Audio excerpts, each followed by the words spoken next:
गांधारी गावाला जोडणाऱ्या पुलाची अवस्था दिवसेंदिवस धोकादायक होत असून प्रशासनाच्या दुर्लक्षतेमुळे नागरिकांच्या सुरक्षितेचा प्रश्न ऐरणीवर आलाय।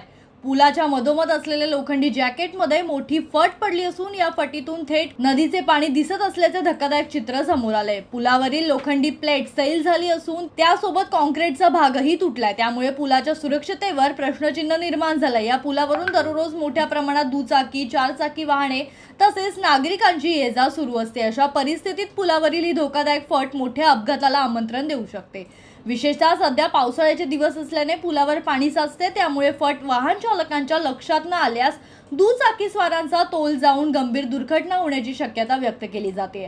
त्यामुळे एखादी दुर्घटना घडल्यानंतर प्रशासनाला जाग येईल का, असा संतप्त सवाल स्थानिक नागरिकांकडून उपस्थित केला जातोय। पुलाची तातडीने पाहणी करून धोकादायक जॅकेटची कायमस्वरूपी दुरुस्ती करावी, तसेच तोपर्यंत नागरिकांच्या सुरक्षितेसाठी योग्य त्या उपाययोजना कराव्यात, अशी मागणी करण्यात येते। अपघात होण्यापूर्वी प्रशासनाने जागे होणं गरजेचं आहे। नागरिकांचा जीव धोक्यात घालून दुरुस्तीची प्रतीक्षा कशासाठी, असा सवाल गांधारी गावातील नागरिक राहुल कारभारी यांनी उपस्थित केलाय। आता प्रशासन या गंभीर समस्येकडे तातडीने लक्ष देणार का, याकडे नागरिकांचं लक्ष लागलंय। राहुल कारभारी, जनशक्ती, कल्याण।